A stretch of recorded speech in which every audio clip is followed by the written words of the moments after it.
باب کراہیت استقبال القبلۃ عند قضاء الحاجہ۔ آداب استنجا ان کا ذکر تھا، نواقض وضو جو چیزیں تھیں ان کے حوالے سے تفصیل چل رہی تھی۔ یہ چوتھا ادب آ گیا ہے جو کہ ترتیب واقعی کے مطابق ہے، خارجی کے، اور وہ یہی ہے کہ جب قضاء حاجت کے لیے آدمی بیٹھے تو منہ کس طرف ہونا چاہیے۔ تو یہاں جو احادیث ہیں ان سے یہی سمجھ میں آ رہا ہے کہ قبلے کی طرف منہ بھی نہ ہو اور پیٹھ بھی نہ ہو۔ اس طرح اگر کرے گا تو یہ گناہگار ہوگا۔ ماقبل سے ربط ہو گیا۔ ہر باب میں ٹوٹل 5 چیزوں کے حوالے سے آپ کو بتایا تھا، اور وہ جو 5 چیزیں ہیں کبھی اجتماعاً آئیں گی اور کبھی افتراقاً، اور کبھی ساری آئیں گی اور کبھی کچھ آئیں گی۔ 5 چیزیں کون سی ہیں؟ اگر ہر باب میں ان کو لایا جائے 5 چیزوں کو تو پھر اس طریقے سے آپ کہیں ایک ربط ہے، ایک ترجمۃ الباب ہے، ایک سند الحدیث ہے، ایک فقہ الحدیث ہے، اور ایک متن الحدیث ہے۔ ربط آئے گا، ربط کے بعد ترجمۃ الباب پہ گفتگو ہوگی جس کے اندر اس کا اثبات آئے گا، اور تیسرے نمبر پہ حدیث کی جو سند ہے، چوتھے نمبر پہ حدیث میں جو اختلافات ہیں، اور 5ویں نمبر پہ متن الحدیث۔ بات سمجھ آ رہی؟ تو اس طریقے سے یہ 5 چیزیں اگر لیں گے تو شاید کل جس طریقے سے چیزیں بتائی تھی تو اس کے اعتبار سے یہ زیادہ سہل نظر آ رہا ہے۔ ربط ہو گیا ماقبل سے۔ ترجمۃ الباب کیا ہے؟ کراہیت استقبال القبلہ، قبلہ یا جہت قبلہ دونوں مراد ہیں۔ سمجھ آ رہی؟ کہ اس کی طرف منہ کر کے بول و براز یہ مکروہ ہے۔ بس حاجت سے مراد بول و براز والی حاجت ہے، اور کراہیت سے مراد بظاہر مکروہ تحریمی ہے۔ آگے احادیث میں اس بات ترجمہ دیکھیں۔ پہلی روایت میں اس بات ترجمہ بالمعنی ہے لقد نہانا ان نستقبل القبلہ بغائط۔ دوسری روایت میں بھی اذا اتی احدکم الغائب فلا یستقبل القبلہ بالمعنی ہے اس بات ترجمہ۔ اس سے اگلی روایت میں بھی حدیث ابو ایوب میں بھی لا تستقبل القبلہ۔ اس سے اگلی جو روایت ہے اس کے اندر بھی بالمعنی ہے، اور اس سے جو اگلی روایت ہے اس کے اندر بھی بالمعنی ہے۔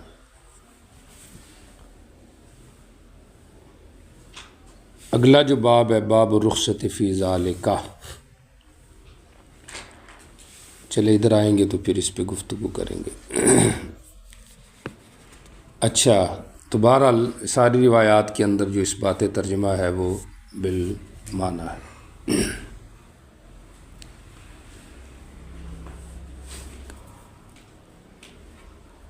اچھا جی، اب آ جائیں سند حدیث کی طرف۔ پہلی جو روایت ہے آپ کے سامنے ہے، ابو معاویہ راوی ہے۔ یہ جو ابو معاویہ ہے نابینے ہو گئے تھے، ان پہ مرجیہ ہونے کا الزام ہے۔ سمجھ آ رہی؟ مرجیہ کس فرقے کو کہتے ہیں؟ اسلامی فرقوں میں سے جن کے عمل کی کوئی قدر نہ ہو۔ وہ کہتے ہیں کہ بس تصدیق قلبی کافی ہے، اور یا زبان سے چلو اقرار کر لو لیکن عمل یہ کوئی مضر نہیں ہے، ایمان کے لیے کوئی مضر نہیں۔ اس کے مقابلے میں خارجی خوارج اور معتزلہ ہے، جن کے ہاں عمل ایمان کا رکن ہے، ایمان کا رکن ہے، جز ہے۔ بہرحال باوجود مرجئہ ہونے کے سکہ روات میں سے ہیں۔ اعمش سلیمان ابن مہران یہ بھی سکہ راوی ہے۔ ابراہیم نخعی، مراسیل ابراہیم جو ہے یہ جمہور کے ہاں مقبول ہے کیونکہ یہ ثقات سے ہی اس کو نقل کرتے ہیں۔ باقی ان کا جو سماع ہے صحابہ سے، اس میں اختلاف ہے۔ بات سمجھ آ رہی؟ راجح یہ بتایا گیا جیسے بذل میں ہے کہ انہوں نے کئی صحابہ سے روایات خود لی ہے۔ اچھا، یہ پہلی روایت کے اوپر گفتگو ہوگی۔ پہلی جو روایت ہے یہ صحیح ہے، دوسری جو روایت ہے یہ حسن ہے، سمجھ آ رہی؟ کیونکہ یہ جو راوی ہے اس کے اندر محمد ابن عجلان، اس کے اوپر کچھ کلام کیا گیا ہے، لیکن بہرحال یہ روایت جو ہے یہ حسن درجے کی ہے۔ تیسری جو روایت ہے اس کے اندر سفیان ابن عیینہ امام المحدثین ہے، ثقہ سے ہی تدلیس کرتے ہیں، اور زہری یہ بھی تدلیس کا ان پہ بھی ہے کہ یہ مدلس ہیں، لیکن بہرحال روایت ان کی حجت ہے، خود ثقہ راوی ہیں۔ عن ابی ایوب روایتاً، روایتاً کا جو لفظ ہوتا ہے یہ مرفوع حکمی کی طرف اشارہ ہوتا ہے۔ آپ نے پڑھا ہوگا پیچھے کہ الفاظ صیغ ادائے حدیث میں کچھ الفاظ وہ ہیں جو مرفوع حقیقی کو بتاتے ہیں، قال رسول اللہ عن النبی، اور کچھ وہ ہیں جو مرفوع حکمی ہوتے ہیں۔ مرفوع حکمی وہ ہوتے ہیں کہ جو صحابی ڈائریکٹ نقل کرتا ہے نبی کی بات، لیکن سمجھ آ رہی؟ آگے لفظ کیا بولتا ہے، آگے یہ لفظ آ جاتا ہے نبی ایوب یروی ہی، سمجھ آ رہی، ینمی ہی الی النبی، یا روایتاً کا لفظ آ جاتا ہے، یا وہ یہ کہتا ہے کننا نعزل والقرآن ینزل، کہ نبی علیہ السلام کے زمانے کا کوئی وہ عمل نقل کر رہا ہو، یا غیر اجتہادی مسائل کے اندر وہ کسی حکم کا ذکر کر رہا ہو اجر و ثواب کے لحاظ سے، مقدار کے لحاظ سے، تو یہ ساری صورتاً موقوف روایت حقیقتاً کیا ہوتی ہے، مرفوع ہوتی ہے۔ اس سے جو اگلی روایت ہے اس کو دیکھیں آپ، عن ابی زید، حدیث نمبر 10 کی بات ہو رہی ہے۔ ابو زید جو ہے اس کا تعارف نیچے کچھ مصنف نے کروایا، قال ابو داؤد ابو زید ہوا مولا بنی ثعلبہ، کہ مولا بنی ثعلبہ ہے، لیکن یہ تعارف تام نہیں ہے، سمجھ آ رہی؟ یہ مجہول راوی ہے، سمجھ آ رہی؟ ضعیف راوی ہے، مجہول ہے، اور یہ مجہول الذات ہے۔ یاد ہے مجہول الذات کس راوی کو کہتے ہیں؟ جی، من لا یرویہ الا واحد، جس سے ایک ہی راوی روایت کرے، تو اس سے صرف عمرو بن یحییٰ نقل کر رہا ہے، تو اس لحاظ سے یہ روایت ضعیف ہے، یا اس کو منکر کہتے ہیں، منکر روایت ہے یہ۔ قال ابو داؤد، آپ کو بتایا تھا جہاں پہ آ جائے وہاں پہ مقصد مصنف تعارف ابو زید ہے، سمجھ آ رہی؟ اور باقی مقصد اس کا یہ نہیں ہے کہ یہ کوئی تعارف تام ہے، میں نے آپ کو بتا دیا ہے۔ باقی چونکہ مختصر سی بات ہے، اس میں کوئی تفصیل ہے نہیں ہے، سمجھ آ رہی؟ یا قید خود مصنف کا مقصود جو ہے یہ اس کی جہالت ذکر کرنا ہے۔ کس طرح کہ بھئی یہ مولا بنی ثعلبہ ہے، اگر اس کا کوئی اور خاص تعارف ہوتا تو مصنف وہ ذکر کرتے نا، سمجھ آ رہی؟ تو اس لحاظ سے مصنف نے بھی گویا کہ اس کے اوپر جہالت کا حکم لگایا۔ اس سے اگلی روایت آ جائیں، حسن ابن ذکوان بیچ میں ایک راوی آیا ہوا ہے، اکثر حفاظ نے اس کو ضعیف قرار دیا ہے، اس لیے اس روایت کے حسن اور یعنی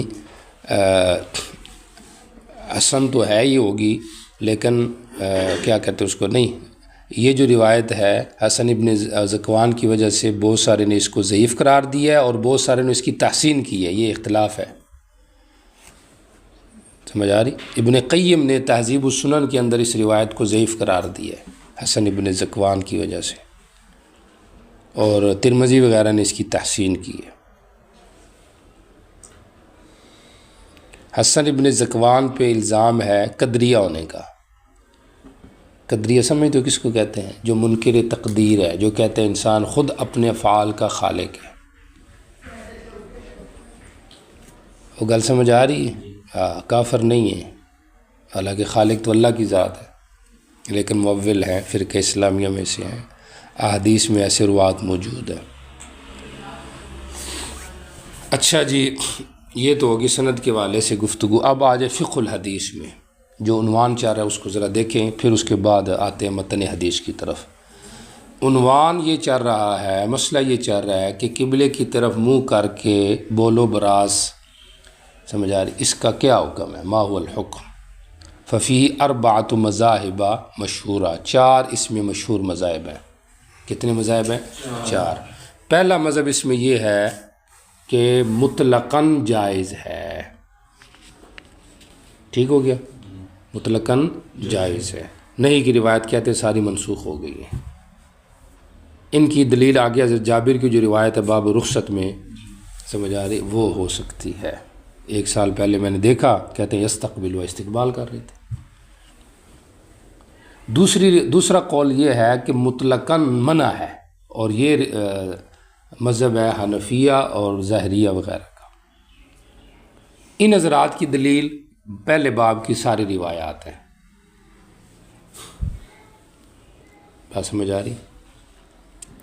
تقریباً ساری روایات ہیں۔ آخری جو روایت ہے وہ بھی دلیل میں آتی بھی ہے اور نہیں بھی آتی ہے، اس کے اوپر میں گفتگو کروں گا، سمجھ آ رہی؟ صاحب در منضود مولا عاقل صاحب رحمۃ اللہ علیہ کا یہ ایک رائے ہے کہ مصنف جب ایک باب سے دوسرے باب کی طرف پھرتے ہیں تو آخری ایسی روایت ذکر کرتے ہیں جس کا تعلق اگلے باب سے بھی ہوتا ہے، سمجھ آ رہی؟ تو اس لحاظ سے پہلی جو روایتیں آخری چھوڑ کے وہ حنفیہ کا مستدل ہے۔ اب وہ روایتیں کون کون سی ہیں وہ آپ کے ذہن میں ہونی چاہیے، چونکہ جب مسئلہ آئے گا امتحان کا تو آپ کو اس کا جواب دینا پڑے گا زبانی۔ امتحان کا نہ بھی ہو، مثلا آپ کہتے ہیں لو جی ہم تو پاس ہو جائیں گے، فرض کرو ہم نقل مار لیں گے، تو ہو سکتا ہے شیطان ذہن میں ڈالے، تو آپ نے تو لوگوں نے تو نقل نہیں نہ چلانی، تو جب آپ مسجد میں امام خطیب ہوں گے تو ادھر تو نقل نہیں چلے گی، ادھر تو عقل اور محنت چلے گی، بات سمجھ آ گئی؟ تو اس لحاظ سے یہاں پہ حضرت سلمان کی جو حدیث ہے اس کے الفاظ کیا ہے، نہانا نستقبل قبلۃ بغائط و بول، سمجھ آ رہی؟ طرز استدلال دیکھیں کہ بول و غائط میں آپ نے ہمیں استقبال سے منع کر دی ہے، یعنی نہ بول میں استقبال کریں اور نہ غائط میں کریں۔ تو بول میں جب استقبال ہوگا تو استقبال قبلہ ہو جائے گا، سمجھ آ رہی؟ اور اگر بول میں غائط کے اندر استقبال ہوگا سمجھ آ رہی تو استدبار قبلہ ہو جائے گا، آ رہی سمجھ؟ براز میں جب استقبال ہوگا تو وہ استدبار ہے، تو دونوں چیزیں اس میں آ گئی ہیں، پتہ نہیں شاید آپ کو سمجھ میں آ رہا ہے کہ نہیں آ رہا۔ بول و غائط میں ہمیں استقبال سے منع کہ بول میں جب ہوگا تو وہ استقبال قبلہ ہے، اور براز میں جب ہوگا تو وہ استدبار ہے۔ تو استدبار قبلہ کہو یا استقبال القبلہ بغائط، ان کو مقصد ایک ہی ہے، سمجھ آ رہی؟ تو اس سے دونوں کی نہیں ثابت ہو رہی، استقبال اور استدبار، اس میں صحرا اور بنیان کو کوئی فرق نہیں ہے، لہٰذا یہ حدیث حنفیہ کی دلیل۔ اگلی روایت حضرت ابو ہریرہ کی ہے رضی اللہ عنہ کی، وہاں پہ بھی دیکھ لیں، لا یستقبل القبلۃ ولا یستدبرها، استقبال اور استدبار دونوں کی نہیں ہے، صحرا بنیان کا کوئی فرق نہیں ہے۔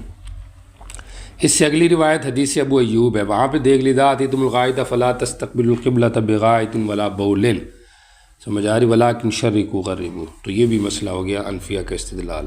اس سے اگلی روایت دیکھ لیں، نہا رسول اللہ صلی اللہ علیہ وسلم نستقبل قبلتین بول غائط، تو یہ ساری دلیلیں حنفیہ کی ہیں، سمجھ آ رہی؟ جس سے کیا پتہ چلا کہ استقبال اور استدبار مطلقاً منع ہے۔ تیسرا مذہب ہے جمہور کا۔ جمہور کی رائے یہ ہے کہ استقبال جو ہے،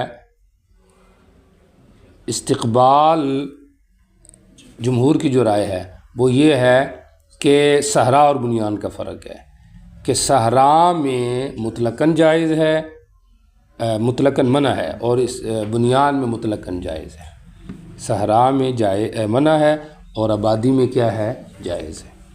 سمجھ آ رہی؟ صحرا بنیان کا فرق ہے، چونکہ آبادی میں اگر رکاوٹ آ جاتی ہے تو وہ استقبال ہے ہی نہیں، نہ استدبار ہے۔ ان حضرات کی دلیل اگلے باب کی روایات ہے، باب الرخصت فی ذالک، اور خاص طور کے اس کے اندر حدیث ابن عمر ہے، لقد ارتقیت علی ظہر البیت، آگے آ رہا ہے میں نے نبی علیہ السلام کو دیکھا آپ بیت المقدس کی طرف منہ کر رہے تھے اور قضاء حاجت کر رہے تھے، تو وہ کہتے دیکھو استدبار قبلہ ہو گیا۔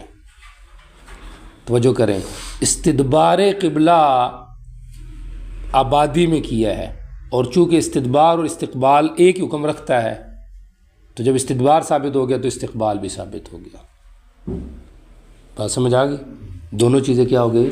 ثابت ہو گئی، لہٰذا آبادی میں جائز ہے کیونکہ رکاوٹ وہاں پہ موجود ہے۔ سمجھ آ گئی؟ اور ایسے ہی اگلی جو روایت ہے حضرت جابر کی، وہ بھی دلیل بنتی ہے ان کی کہ 1 سال پہلے آپ استقبال قبلہ کیے ہوئے تھے، تو وہ یہ کہیں گے کہ یہ کس میں ہوگا؟ آبادی میں، تاکہ حدیث ابن عمر کے ساتھ جمع ہو جائے۔ بات سمجھ آ رہی؟ یہ ان حضرات کی استدلالات ہیں۔ چوتھا مذہب اس کے اندر یہ ہے کہ چوتھا مذہب کہ استقبال مطلقاً منع ہے اور استدبار مطلقاً جائز ہے۔ یہ امام صاحب رحمہ اللہ کی ایک روایت ہے، استقبال منع ہے، سمجھ آ رہی؟ استدبار جائز ہے۔ ٹھیک ہو گیا؟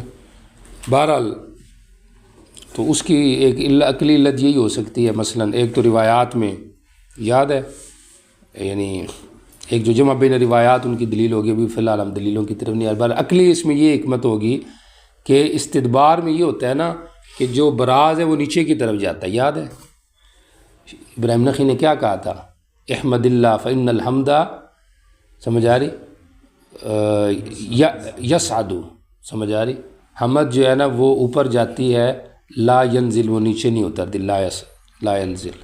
تو یہاں پہ بھی استدبار میں یہ ہوگا کہ براز نیچے کی طرف جاتا ہے، تو اس میں بے ادبی نہیں، اور استقبال میں جو بول ہے یہ آگے کی طرف جاتا ہے، تو اس لحاظ سے اس میں یہ بات ہوگی، سمجھ آ رہی؟ اس کے علاوہ بھی مذاہب ہیں لیکن وہ غیر مشہور مذاہب ہیں، اس لیے ان کو نہیں ذکر کرتے۔ آپ نے یہ 4 یاد کر لیے تو بہت ہے۔ مطلقاً جائز ہے، مطلقاً منع ہے، حنفیہ کا یہ مذہب ہے، ظاہریہ کا بھی یہ مذہب ہے، جمہور کے ہاں فرق ہے، آبادی میں جائز ہے مطلقاً، صحرا میں مطلقاً منع ہے۔ مطلقاً استقبال منع ہے اور استدبار کیا ہے؟ جائز ہے۔ حنفیہ کے جو دلائل آپ کے سامنے ذکر کر دیے، جمہور کے جو دلائل تھے مین، حضرت ابن عمر کی جو روایت ہے وہ آپ کے سامنے کر دی۔ اب ہم ان کو کیا جواب دیتے ہیں؟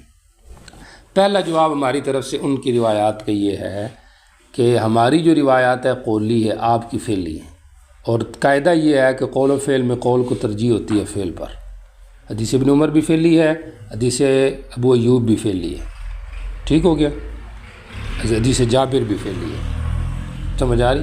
تو لہذا قول کو ترجیح ہوگی۔ دوسرا ہماری وجہ ترجیح یہ ہے کہ مبیح اور محرم میں تعارض آ جائے تو محرم کو ترجیح ہے، تو ہماری روایات محرم بدال ہے۔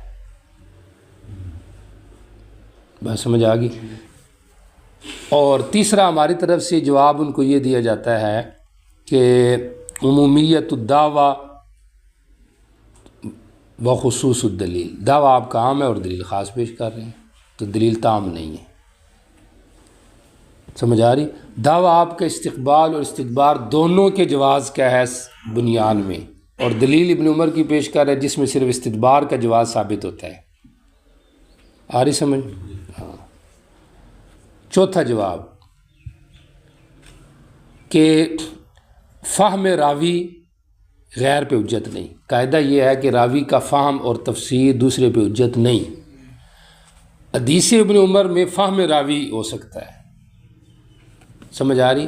چونکہ نظر فجاعتاً اچانک نظر پڑی ہے، اب کیا پتہ کیا صورتحال ہے، ایک تو یہ بات بھی ہوگی، سمجھ آ رہی؟ اور دوسرے نمبر پہ نبی علیہ السلام جو بیٹھے ہیں وہاں پر، اس میں یہ نہیں ہے، اب ایک اور بھی بیچ میں جواب آ رہا ہے، جواب آ گیا کہ یہ روایت پہلے کی ہیں، یہ روایات ابن عمر وغیرہ کی ناسخ سے یعنی نہیں سے پہلے کی ہیں۔ آپ کی دلیل تب بنتی ہے جب آپ یہ ثابت کریں گے یہ واقعہ بات کیا ہے، ہوگی یہ والی بات، تو یہ ممکن ہے پہلے کی بات ہو، سمجھ آ رہی؟ اور آگے اگر چلیں کہ یہ بات کا بھی اگر ہو تو ممکن ہے کہ یہ نبی علیہ السلام کی خصوصیت ہو،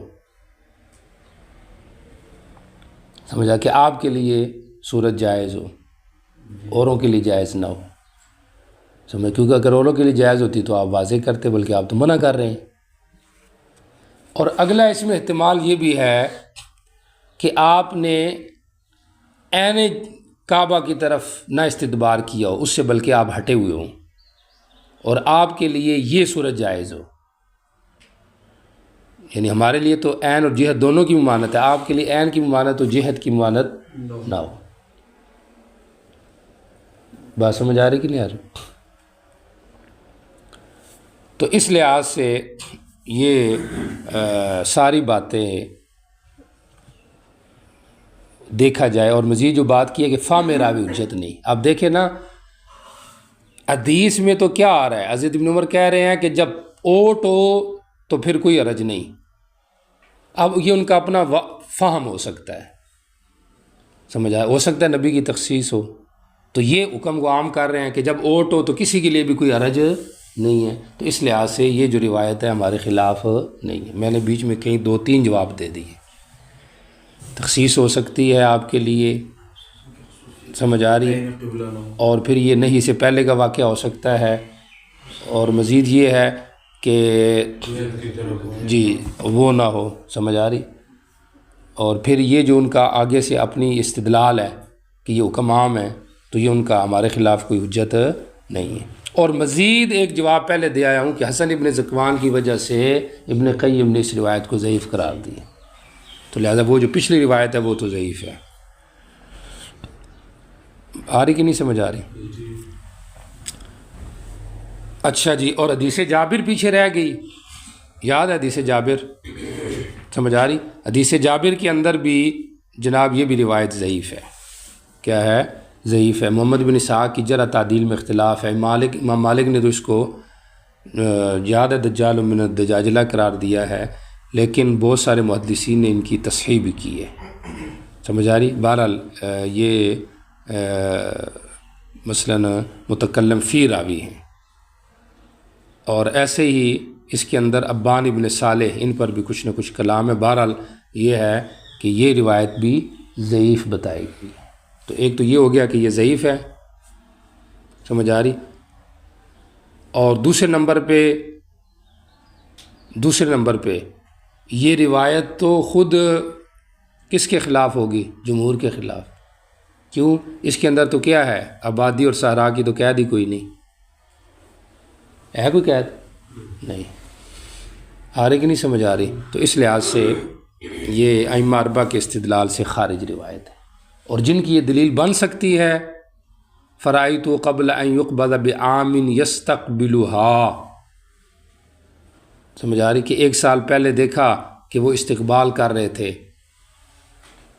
سمجھ آ رہی، تو وہی ہوگا کہ یا تو یہ آپ کی خصوصیت ہے، سمجھ آ رہی، اور یا یہ روایت ضعیف ہے، تو اس لحاظ سے پھر اور وہی محل محرم اور مبیح کا تعارض ہو، قولی فعلی کا تعارض ہو، اس لحاظ سے بھی پہلے باب کی روایات راجح ہو گئی والی بات۔ اچھا جی، یہ ہو گیا مسئلے کے والے سے۔ اب آ جائیں ذرا فقہ الحدیث کے اوپر بات ہوگی، اب آ جائیں ذرا متن الحدیث کی طرف۔ ان سلمان، حضرت سلمان رضی اللہ تعالیٰ عنہ سے روایت ہے، قال فرماتے ہیں، کون؟ عبد الرحمن کہتے ہیں، خیال کرنا، قیل لہو، ان سے کہا گیا، یہ جو قائل ہیں یہ کون ہیں؟ مشرکین مکہ، کفار مدینہ، مشرکین ہیں، کفار ہیں۔ چونکہ مسلم کی روایت اس کے اوپر دلالت کر رہی ہے۔ ان سے کہا گیا لقد علمکم نبیکم، تمہیں تمہارے نبی نے ہر چیز بتائی ہے یہاں تک کہ الخراء، یہ خراء سمجھ آ رہی؟ بعض نے تو فرق کیا ہے حرکتوں کے اعتبار سے، مصداق کے اعتبار سے، کہ خراء مصدر ہے پیشاب کے لیے بیٹھنا، اور بلکہ کیا کہتے ہیں اس کو، پیشاب کرنا مصدر ہے، اور خراء جو ہے یہ اسم ہے، سمجھ آ رہی؟ خراء یہ کیا ہے؟ اسم ہے، اور بعض نے کہا نہیں یہ مشترک ہے۔ خراء کا معنی ہے پیشاب کرنے کا طریقہ، یہ بھی آپ کو کیا کیا انہوں نے سکھایا ہے۔ تو خراء ہو یا خراء ہو ایک ہی بات ہے، مشترک ہے، سمجھ آ رہی؟ ایک تو یا تو مصدری معنی کیا جائے کہ بیٹھنا، مخصوص بیٹھنا وہ بتایا گیا ہے، سمجھ آ رہی؟ اور یا پھر پیشاب کرنے کا جو طریقہ ہے اس پہ یہ نام بولا جاتا ہے، وہ ابھی آپ کو بتایا ہے۔ قال، تو انہوں نے آگے سے کہا جی ہاں، لقد نہانا، یہ جواب علی اسلوب الحکیم ہے۔ اسلوب الحکیم کا مطلب یہ ہوتا ہے کہ جس میں معترض کے اعتراض سے قطع نظر اس کو جس کی ضرورت ہے وہ اس کو بتایا جائے۔ یسألونک عن الأہلہ، تو آگے کیا جواب دیا؟ قل ہی مواقع، ان کے جو فائدے کی چیز ہے، باقی ان میں سائنسی کوئی نہیں جواب دیا گیا کہ اس میں کیا چکر کار ہوتا ہے، سمجھ آ رہی؟ اور عالم کو بھی چاہیے کہ جواب علی اسلوب الحکیم دے، سمجھ آ رہی؟ آپ بھی یہ ادب یاد رکھیں۔ لقد نہانا، یہ نہیں کہ اگلے نے ایک گالی دی ہے تو آپ دو گالیاں دیں، سمجھ آ رہی؟ نہانا، ہمیں منع کیا نستقبل قبلہ، کہ ہم استقبال قبلہ کریں براز یا بول میں، اس سے آپ نے ہمیں منع کیا ہے کہ یہ درست نہیں ہے، سمجھ آ رہی؟ یعنی انہوں نے کہا کہ یہ تو عجیب بات ہے، تو انہوں نے کہا نہیں عجیب بات نہیں ہے، یہ تو بلکہ کمال کی بات ہے، کہ وہ ہمیں آداب بتاتے ہیں استنجا کے، اللہ، اور ہمیں انہوں نے یہ بھی ادب بتایا کہ ہم دائیں ہاتھ سے استنجا نہ کریں۔ اچھا، پیچھے جو ایک بات تھی کہ استقبال قبلہ کی جو کراہت ہے، اس کراہت یا حرمت کی علت کیا ہے؟ تو علت جو ہے، ایک قول جو راجح ہے وہ یہ ہے کہ احترام قبلہ، سمجھ آ رہی؟ احترام قبلہ، جیسے جہت قبلہ نماز میں ہے، اس میں بھی اس کا احترام ہے، یہاں پہ اس کی طرف نہیں کرنا یہ بھی اس کا احترام ہے، سمجھ آ رہی؟ اور پھر قبلہ سے مراد عین قبلہ بھی ہے اور جہت قبلہ بھی ہے، چونکہ جیسے نماز میں جہت کا احترام ہے تو یہاں پہ بھی اجتناب کے اندر بھی جہت کا اعتبار ہے۔ اور بعض نے یہ بھی کہا ہے کہ اس کے اندر احترام مسلین ہے، احترام مسلین ہے، سمجھ آ رہی؟ لیکن یہ ان لوگوں کے یہاں ہوگا جو اوٹ اور غیر اوٹ کا بنیان صحرا کا فرق کرتے ہیں، سمجھ آ رہی؟ کہ صحرا میں چونکہ آگے کوئی رکاوٹ نہیں ہے تو لوگ نماز پڑھیں گے تو وہ نماز پڑھ رہے اس کی طرف منہ کر رہا ہے، سمجھ آ رہی؟ تو اس میں اس کا احترام نہیں ہے۔ بہرحال وہ اللہ نستنجی آگے آ جائیں، اور یہ کہ ہم استنجا دائیں ہاتھ سے نہ کریں، لا نستنجیا، سمجھ آ رہی؟ استنجا جو ہے یہ نجو سے ہے، خیال رکھیں، نجو کہتے ہیں پخانے کو، تو استنجا کا معنی یہ ہوگا غسل النجوی ام موضعہ، سمجھ آ رہی؟ کہ پخانے کو اپنی جگہ سے صاف کرنا، اس کو استنجا کہتے ہیں، یہ اس کا لغوی معنی ہے، خیال کریں۔ استنجا کا حکم کیا ہے؟ حکم الاستنجا کیا ہے؟ سمجھ آ رہی؟ توجہ کریں، استنجا کا حکم کیا ہے؟ تو جناب استنجا جمہور کے ہاں واجب ہے، حنفیہ کے ہاں واجب نہیں ہے، مستحب ہے۔ اگر فرض کریں براز کیا ہے لیکن استنجا نہیں کیا، فرض کریں، اور مقعد سے باہر کوئی چیز لگی بھی نہیں ہے مقعد کے ساتھ، تو نماز پڑھی ہے تو کوئی مسئلہ نہیں، سمجھ آ رہی؟ مقصد کراہت ہوگی، کچھ نہ کوئی کراہت تنزیہ، لیکن نماز ہو جائے گی، کوئی پرابلم نہیں، آ رہی بس۔ تو یہ استنجا واجب نہیں، اور جمہور کیا استنجا کیا ہے؟ واجب ہے، یہ فرق ہے، یہ بات سمجھ آ گئی؟ اچھا، دو باتیں ہوگی۔ تیسری چیز ہے تعداد الاحجار فی الاستنجا، آگے وہ بات آ رہی، استنجا میں کتنے عدد ہونے چاہیے پتھر؟ ہمارے ہاں کتنے عدد ہیں؟ ہمارے ہاں 3 عدد مستحب ہیں، واجب نہیں ہیں، ہمارے ہاں بھی، مالکیہ کے ہاں بھی، اور حنابلہ شوافی کے یہاں 3 عدد کا ہونا واجب ہے، 3 پتھر ہو یا 1 پتھر ہے لیکن 3 جہت والا ہو تو تینوں جہتوں کو استعمال کیے جائے، یہ ان کے یہاں واجب ہے۔ ان کی دلیل خیال کر یہی روایت اللہ یستنجی احدنا باقل من 3 احجار، 3 عدد سے پتھر کام نہیں ہونی چاہیے، ایسے ان کا قیاس ہے 3 قروء پر۔ دیکھو قروء میں 3 پہ عمل لازم ہے تو یہاں پہ بھی 3 پہ عمل لازم ہے، لفظ خاص ہے۔ ہاری بات سمجھ؟ ہماری دلیل حدیث عبداللہ ابن مسعود، آپ نے ان سے کہا اتنی ب3 احجار، وہ 2 لے کر آئے، ساتھ ایک لید تھی، آپ نے وہ پھینک دیا، آپ نے کہا انا رکس، یہ تو نجس ہے۔ اب بعد میں آپ نے تیسرا نہیں مانگا تو معلوم ہوتا ہے کہ اکتفا کم پہ بھی جائز ہے، 3 ہونا واجب نہیں ہے۔ ایسے ہی حدیث عائشہ رضی اللہ عنہ آگے آئے گی، اس کے اندر بھی کیا ہے، نبی علیہ السلام کے الفاظ ہے فَإِنَّهَا تُجْزِئُ عَنْهُ، کہ مقصود انقاء اور کفایت ہے، چاہے 3 سے ہو، 5 سے ہو، 2 سے ہو، علت بتاتی ہے نا، حکم کا دار و مدار کس پر ہوتا ہے؟ علت پر، اس لحاظ سے 3 واجب نہیں۔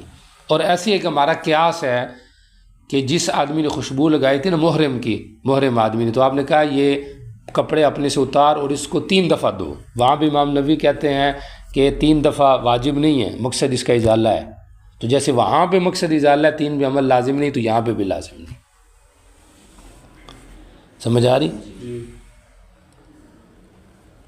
تو ہمارے جو دلائل ہیں ان پہ بھی انہوں نے نقض کرنے کی کوشش کی ہے، سمجھ آ رہی؟ کہ اتنی ب3 احجار میں وہ کہتے ہیں کہ نبی علیہ الصلوۃ والسلام ممکن ہے آپ کے پاس تیسرا ہو، ہم کہتے ہیں اگر ہوتے تو آپ ان کو کیوں کہتے لے کر آؤ، وہ جگہ ہی ایسی تھی کہ وہاں پر پتھر نہیں تھے، سمجھ آ رہی؟ تو اگر لازم ہوتی تو آپ ان کو ضرور کہتے بھی تیسرا لے کر آؤ، تو لہٰذا وہاں پہ آپ نے 2 پر کفایت کی۔ اور ایسے ہی جب 3 نہ ہو 1 ہی ہو تو اس صورت کے اندر آپ خاص کے موجب پہ عمل نہیں کرتے۔ جب 1 ہی پتھر ہے 3 جہتوں والا، آپ اس پہ 3 کے اوپر عمل نہیں کرتے، تو اگر ہم نہ عمل کریں کفایت ہونے کی صورت میں تو پھر ہم پر کیا الزام ہے؟ آ رہی کہ نہیں سمجھ آ رہی؟ تو اس لحاظ سے انفیہ کا اس کے اندر مستدل جو ہے وہ قوی ہے، اور مالکیہ کیا کہ مقصود انکاح ہے، چاہے جس صورت کے اندر جتنی تعداد کے اندر بھی ہو جائے۔ اور ایسے ہی اگر 3 سے نہ ہو، 3 سے بھی نہ ہو تو آپ بھی کہتے ہیں اوپر چوتھا لینا ہے، 5واں لینا ہے، ایسے ہے کہ نہیں؟ تو وہاں پہ بھی آپ عمل نہیں کرتے۔ چوتھا اختلاف یہاں پر ہے استنجا بشیء نجس، نجس چیز کے ساتھ استنجا کرنا۔ بات سمجھا؟ حنفیہ اور مالکیہ کے ہاں یہ جائز مال کراہت ہے، جائز مال کراہت ہے، یاد ہے؟ حنفیہ اور مالکیہ کے ہاں، اور حنابلہ اور شوافی کے ہاں یہ ناجائز ہے، یعنی ان کے ہاں اس سے استنجا نہیں ہوگا۔ بات سمجھ آ رہی کہ نہیں آ رہی؟ ہمارے ہاں ہو جائے گا، کیونکہ وہی بات ہے کہ مقصود کیا ہے؟ انقاء ہے، وہ حاصل ہو گیا، گو کہ مکروہ ہے۔ سمجھ آ رہی؟ اور پھر مالکہ کے ہاں چونکہ بول روس ما یؤکل لحمہ جو ہے یہ ان کے ہاں پاک ہوتا ہے، تو اس لحاظ سے ان کے اندر وہ جائز مال کراہت کے قائل ہیں، استنجا اس سے اگر کیا جائے، اور لید سے جانور کی، کیونکہ وہ تو ان کے یہاں پاک ہے۔ سمجھ آ رہی؟ اور اگر غیر معقول لحم کے روز سے کیا جائے تو وہ ان کے یہاں کراہت تحریمی کے ساتھ جائز ہے، لیکن ہے جائز۔ بات سمجھ آ رہی کہ نہیں آ رہی؟ باقی پیچھے ہم نے ایک بات کی ہے، حنفیہ کا جو مذہب ہے کہ استنجا کیا ہے؟ یہ مستحب ہے، واجب نہیں ہے، بتایا نا آپ کو، جمہور کے یہاں واجب ہے، ہمارے یہاں استنجا مستحب ہے اس صورت کے اندر جب کہ مخرج پہ نجاست نہیں لگی۔ اگر مخرج پہ لگ گئی ہے ما دون درہم سے کم پھر مستحب ہے، ما دون درہم ہے تو واجب ہے، اس سے زیادہ ہو تو پھر فرض ہے، اس سے زیادہ ہو تو پھر کیا ہے؟ فرض ہے۔ اب آج ذرا کتاب کے اوپر، واللہ نستنجیا، اور یہ کہ ہم استنجا نہ کریں بالیمینی، دائیں ہاتھ کے ساتھ۔ اس میں یمین کا احترام ہے، بائیں ہاتھ کو استعمال کیا جاتا ہے گندی جگہ پر اس کے ازالے کے لیے، اور دایاں ہاتھ سبحان اللہ اچھی چیزوں کے لیے استعمال کیا جاتا ہے۔ اس لیے کتاب پکڑو دائیں ہاتھ سے، سلام کرو دائیں ہاتھ سے، سمجھ آ رہی؟ مسجد میں پاؤں داخل کرو دایاں کرو، اور بائیں ہاتھ بائیں جو چیز ہے وہ دوسرے نمبر پر ہے۔ اچھا جی، یہ جو لا ہے نا یہ زائدہ ہے، خیال رکھنا، منع کیا ہمیں استنجا بالیمین سے۔ وَأَلَّا نَسْتَنْجِ، اور اگر کوئی آدمی یمین سے کرے استنجا تو ہمارے یہاں مکروہ تنزیہی ہے، حرام نہیں ہے، اور بعض ظاہریہ کیا یہ حرام ہے. اللہ یستنجی یہ بھی لازائدہ، اور ہمیں منع کیا کہ ہم میں سے کوئی استنجا کرے 3 پتھروں سے کم سے. اس کے اوپر گفتگو ہو چکی ہے، یاد ہے آپ کو، مذاہب اور گفتگو اس پہ ہو چکی ہے، دلائل. وَأَن یستنجی، اور اس سے بھی منع کیا کہ کوئی استنجا کرے برجیع، لید یا ہڈی سے. رجیع گوبر کوئی کہتے ہیں چونکہ وہ اپنی اصلی حالت سے لوٹ گیا اس لیے اس کو رجیع کہتے ہیں. سمجھ آ رہی؟ تو گوبر لید سے کوئی استنجا کرے یا ہڈی سے کرے. اب لید سے کیوں منع کیا گیا ہے؟ اس لیے کہ اس میں تلویث ہے، تطہیر نہیں ہے. اور ہڈی سے کیوں منع کیا؟ کیونکہ اس میں ملاست، چکناہٹ ہے، اور یا اس میں تکلیف ہے، سمجھ آ رہی، جسم کو، یا اس میں مقصود کا حصول نہیں ہے، یا اصل جو حدیث میں فَإِنَّهُ زَادُ إِخْوَانِكُم مِّنَ الْجِنِّ، یہ بھائی جنوں کی کیا ہے؟ خوراک ہے، اس لیے اس سے منع کیا گیا. بات سمجھ آ گئی؟ او یستنجی برجین او عظم. خیال کریں استقبال قبلہ میں جو آپ کو بتایا ہے جو نہیں ہے استقبال قبلہ کی، وہ اس میں علت کیا ہے؟ جی احترام قبلہ. سمجھ آ رہی؟ احترام قبلہ کی وجہ سے منع کیا گیا ہے. اب وہ احترام قبلہ کس صورت میں ہے کہ احترام قبلہ کس صورت میں نہیں ہے؟ کشف عورت کی وجہ سے نہیں ہے یا خروج نجاست کی وجہ سے نہیں ہے. یعنی ہے احترام قبلہ ہی، لیکن اس احترام قبلہ کی رعایت، سمجھ آ رہی، کس صورت میں ہے کہ جب خروج نجاست اس کی طرف نہ ہو یا کشف عورت اس کی طرف نہ ہو. اسی کے اوپر قیاس کیا فقہاء نے اور چیزوں کا کہ جس چیز کا بھی نجاست کا خروج جب بھی قبلے کی طرف ہوگا تو مکروہ ہوگا، چاہے وہ نجاست ہے یا کوئی اور چیز ہے. مثال کے طور پہ کوئی حجامہ لگا رہا ہے، فست لگوا رہا ہے، تو اب یہ بھی نجاست ہے نا ہمارے یہاں، تو اس لیے اس کو قبلے کی طرف نہیں ہونا چاہیے منہ کر کے. بات سمجھ آ رہی؟ قبلے کی طرف نہیں ہونا. اور اگر اس کی علت کشف عورت ہے، یعنی بے احترامی کی علت، سمجھ آ رہی، اور یا یوں کہہ لے کہ احترام کی علت ہے کشف عورت کا نہ ہونا، یعنی احترام قبلہ کشف عورت نہ ہونے کی صورت میں، یوں کہہ لیں، سمجھ آ رہی، تو پھر جہاں جہاں بھی کشف عورت ہوگا قبلے کی طرف تو وہ مکروہ ہو جائے گا. جیسے وطی کرتے ہوئے مثلا اگر قبلے کی طرف منہ کرتا ہے، یا عام بے حجابی کرتا ہے قبلے کی طرف منہ کر کے، تو اس صورت کے اندر بھی پھر کچھ نہ کچھ کیا آ جائے گی، اس کے اندر کراہت آ جائے. بارہ حکم کو پھر عام کیا گیا ہے. جہاں پہ بھی نجاست کی صورت میں منہ قبلے کی طرف ہو یا کشف عورت کی صورت میں، تو یہ چونکہ قبلہ کے احترام کے خلاف ہے، اس لحاظ سے اس میں کیا آ جائے گی؟ کراہت آ جائے گی. اگلی روایت دیکھیں.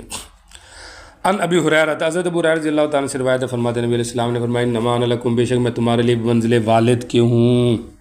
یہ تانیث کے قبیلے سے ہے، اور سمجھ آ رہی، آپ مانوس کر رہے ہیں، پریشان نہ ہو، میں والد ہوں لیکن بمنزل والد ہوں، کیونکہ آپ مردوں کے باپ نہیں ہیں. ما کان محمد ابا.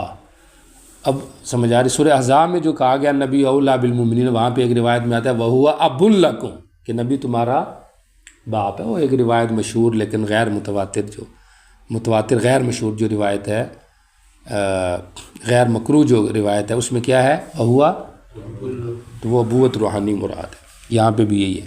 وعلمکم، تمہیں تمہارے دین کے امور سکھاؤں گا. فاذا اتا، جب تم میں سے کوئی ایک آئے غائط میں، سمجھ آ رہی، یہاں پہ غائط سے مراد کیا ہے؟ خیال رکھنا، بیت الخلاء، سمجھ آ رہی. اور نجاست کو غائط کہا جاتے ہیں کیونکہ ذکر وہاں پہ کس کا ہے؟ محل کا ہے، مراد حال ہے. تو غائط سے مراد یہاں پر کیا ہے؟ بیت الخلاء. تو قبلے کی طرف منہ نہ کرے، نہ پیٹھ کرے، اور نہ دائیں ہاتھ سے استنجا کرے. یستطب. وکان یامرو، چونکہ یہاں پہ راوی کو اصل الفاظ یاد نہیں تھی اس لیے اس نے انداز بدل دیا. وکان یامرو، اور آپ حکم دیا کرتے 3 پتھروں کے استعمال کا، وینہا، اور آپ منع کرتے تھے، یعنی روس، لید سے، ورمتی، رمیم کی جمع ہے. رمیم کہتے ہیں بوسیدہ ہڈی کو. اس کے اوپر گفتگو ہو گئی ہے کہ یہ اس سے منع کیوں کیا گیا، یعنی رمہ. اچھا جی، اگلی روایت آج حضرت ابو ایوب رضی اللہ تعالیٰ عنہ کی روایت مرفوع میں ہے، اذا اتیتم الغائط ولا تستقبلوا القبلۃ بغائط. یہاں پر غائط سے مراد پخانہ ہے. ولا بول، نہ بول کے ساتھ. ولکن شرقوا، لیکن شرقوا، غربوا، یہ مدینہ والوں کے لیے حکم ہے. توجہ کرو، مدینہ میں جہت قبلہ جنوب کی طرف ہے، اور جو بیت المقدس ہے وہ شمال کی طرف ہے. سمجھ آ رہی؟ مدینہ میں یہ صورتحال ہے، جنوب شمال، سمجھ آ رہی؟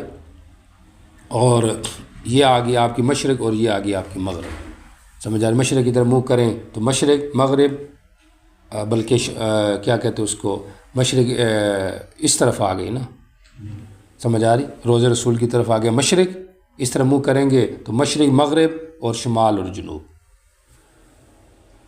سمجھ آ رہی؟ نبی علیہ السلام کا اللہ میں زیارت نصیب فرمائے، وہ جو آپ کا جو روزے کے ساتھ جو مسجد کا ممبر ہے، محراب پہ جب آپ کھڑے ہوں گے تو منہ کریں گے روزے کی طرف، تو وہ ہو جائے گا مشرق اور پیچھے ہو جائے گی مغرب، اور یہ ہو جائے گا شمال بیت المقدس کی طرف، اور یہ ہو جائے گا جنوب۔ تو ادھر مدینے والوں کو حکم دیا کہ شرقو، سمجھ، یہ مشرق اور ادھر منہ کرو، ادھر کرو، ادھر اور ادھر نہ کرو۔ ہمارے لیے حکم کیا ہوگا؟ ہمارے لیے حکم یہ ہوگا کہ شملو جنبو، کہ شمال جنوب کی طرف حکم کرو، مشرق مغرب کی طرف نہ کرو۔ فقدمنا الشام، پس ہم آئے شام میں، ہم نے پرایا مراحیز، مرحاز کی جمع ہے، راحز کہتے ہیں دھونے کو۔ یاد ہے بیت الخلاء کے نام کون کون سے ہیں؟ اور عربی بھی یاد کرنی ہے نا، پیپر عربی میں حل کرنے ہیں جناب، آ رہی سمجھ؟ تقریر عربی میں کرنی ہے کہ کوئی نہیں کرنی؟ چلو، قد بنیت، جن کو بنایا گیا تھا، قبل القبلہ تھی، قبلے کی طرف۔ آپ کو تو خیر سے انہوں نے خالی کر دیا نا بزم سے، جی دورے والے خالی ہوتے ہیں نا بزم سے، نہیں خالی کیے ہوئے؟ ہاں، تو آپ عربی میں تقریر کرو۔ فَكُنَّا نَنْحَرِفُ، ہم ہٹتے تھے وہاں سے، وَنَسْتَغْفِرُ اللہ کے تو استغفار کیا کر، توجہ کریں، یعنی ہم بیٹھ تو جاتے تھے اچانک ضرورت کے لیے، لیکن بعد میں پھر ہم استغفار بھی کرتے تھے، مجبوری کے لیے استعمال کر لیتے تھے، سمجھ آ رہی؟ لیکن استغفار کرتے تھے کہ ہم سے، یعنی اگرچہ عذر کی وجہ سے گناہ ہے، لیکن ہو تو کیا ہے نا۔ یا ننحرف کا مطلب ہم بیت الخلاء میں بیٹھ کے پھر بھی عین قبلہ سے انحراف کرتے تھے، لیکن استغفار کرتے تھے، سمجھ آ رہی؟ کہ وہ سوری گناہ کو دیکھ کر۔ ہو گئی یہ والی بات۔ بعض روایتوں میں مصر کا ذکر ہے، لیکن کہتے ہیں کوئی مسئلہ نہیں ہے۔ حضرت ابو ایوب رضی اللہ تعالیٰ عنہ جو تھے، جن کا گھر مسجد نبوی کے متصل تھا، سمجھ آ رہی؟ انہوں نے پھر ہمیشہ جہاد میں شرکت کی، مصر میں بھی گئے ہوں گے اور شام میں بھی گئے ہوں گے۔ اور قبر کہاں پہ بنی ہے؟ فلسطین میں، کیا کہتے ہیں اس کو، ترکی میں، قسطنطنیہ۔ گل سمجھ آ رہی ہے؟ ہاں، دیکھیے دین کے لیے صحابہ کدھر سے کدھر گئے ہیں، سمجھ آ رہی ہے؟ ادھر تو 4 سال پڑھ کے ہم تھک جاتے ہیں کہ یار بس کریں۔ آگے دیکھیں روایت، ابو زید جو راوی ہے اس کی مجہول روایت جو منکر ہے، اس کے آخر میں کیا ہے؟ ابو معقل اسدی کہتے ہیں نبی علیہ السلام نے منع کیا ہم دونوں قبلوں کا استقبال کریں بول یا غائب میں۔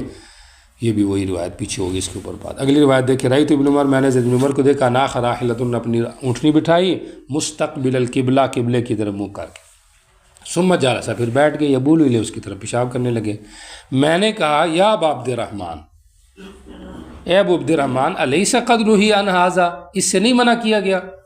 انہوں نے کہا بلا، بالکل کیا گیا ہے، لیکن انما نہی عن ذلک فی الفضاء، اس میں منع جو ہے اس کا تعلق فضا سے ہے۔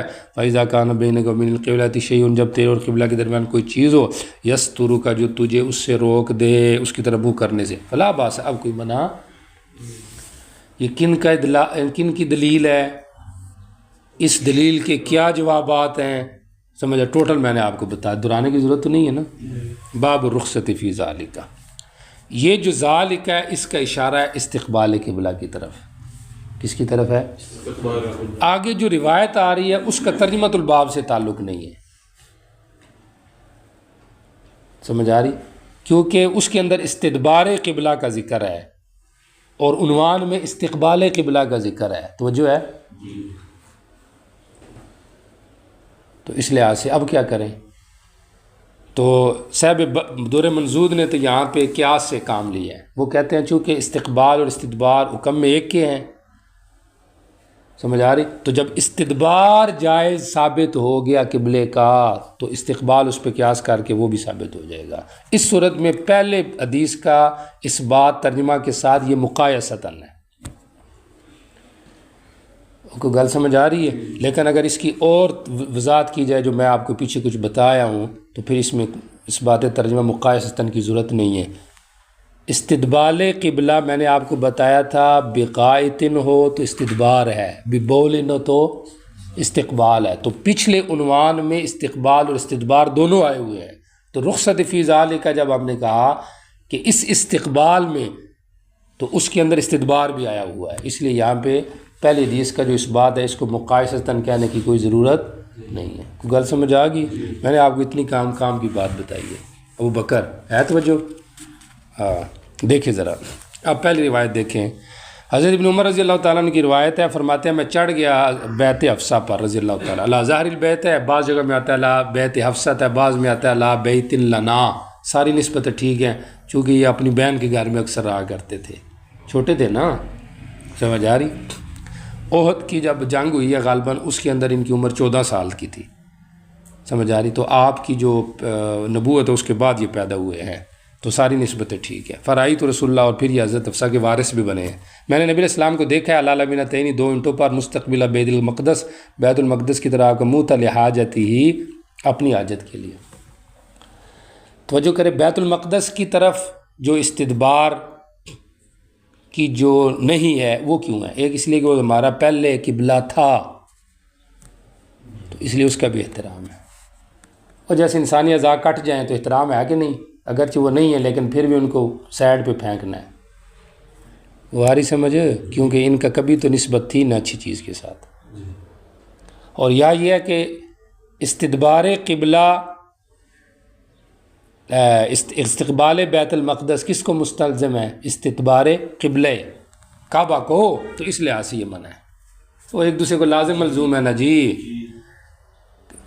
آمنے سامنے ہے نا دونوں، سمجھ آ رہی؟ جنوباً اور شمالاً، وہ مدینہ کے اعتبار سے جنوباً اور شمالاً، ہمارے اعتبار سے مشرق اور مغرب کے اندر ہے، تو بارہ اس اعتبار سے ادھر سے بھی منع کر دی۔ اس کے جو جوابات ہیں آپ کو پیچھے بتا دیے۔ آ رہی بات سمجھ کہ یہ نظر فجاعت ہے جس کا کوئی اعتبار نہیں ہے۔ پھر آگے ان کی جو تفسیر ہے بنیان اور سارا کا فرق، سمجھ آ رہی؟ اس کی بھی عام روایت میں اس کا کوئی ذکر نہیں ہے، تو لہٰذا یہ بھی ان کا اپنا اجتہاد ہے۔ آ رہی بات سمجھ؟